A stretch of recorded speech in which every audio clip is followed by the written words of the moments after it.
searing firestorm, take thine all in flight. I will burn and alter thee, get thee from my sight.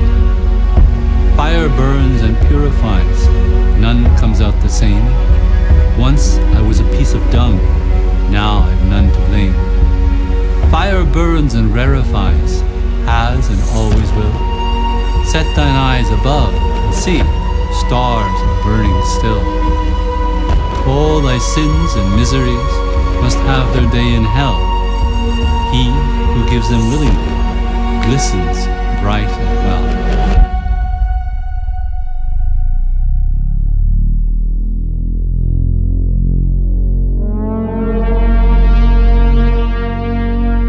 I see the culture of distraction that we have. People are constantly distracted, and they want to be distracted because they don't particularly like what they're experiencing in their life. There's a lot of sadness, there's a lot of poor self-esteem, there's a lot of disappointment.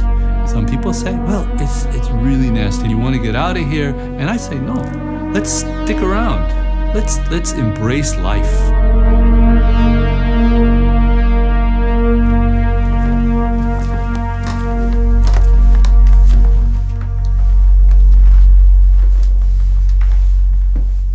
We're going from a time when people felt hopeless and helpless. People didn't have much knowledge, average person, to an area where everybody's educated, but they don't necessarily have self-esteem.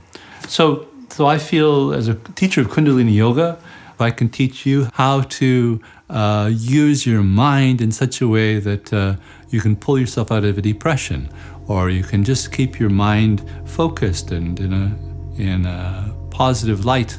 I mean, there are methodologies around that. Then that is spiritual teaching, and I'm your spiritual guru.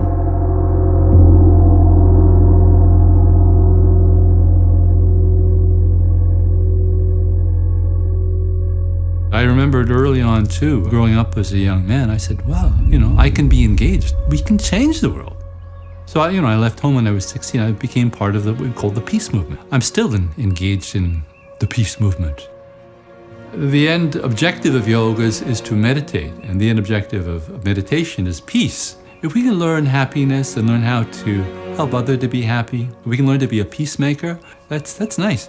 For me, this is the practice of living in the world and being engaged in the world through my meditation. And in Kundalini Yoga, we say Satnam. Satnam means live your truth and have the guts to do it. And if you don't know what your truth is, spend some time in meditation.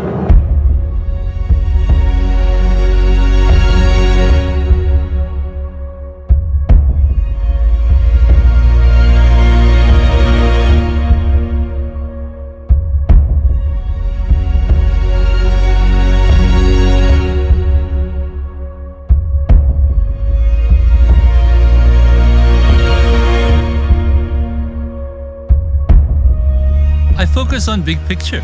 If you meditate, you'll feel oneness between yourself and everybody. And you'll realize your happiness comes not from gorging yourself, but by feeding other people.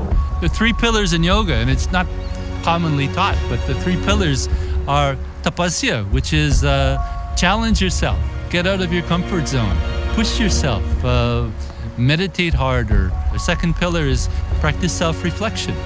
Understand what makes you happy, understand what makes you sad, and continually go to a higher level. And the third pillar is plug yourself in someplace where you know that your gifts can be appreciated, and find a little corner in the world where you know you can make a difference. And everybody wants happiness. We're just not trained in self-reflection. You gotta go inside. Heaven is inside. Real heaven is a state of mind, state of being. You don't have to die to go there. You can create heaven in yourself and you can bring it to others.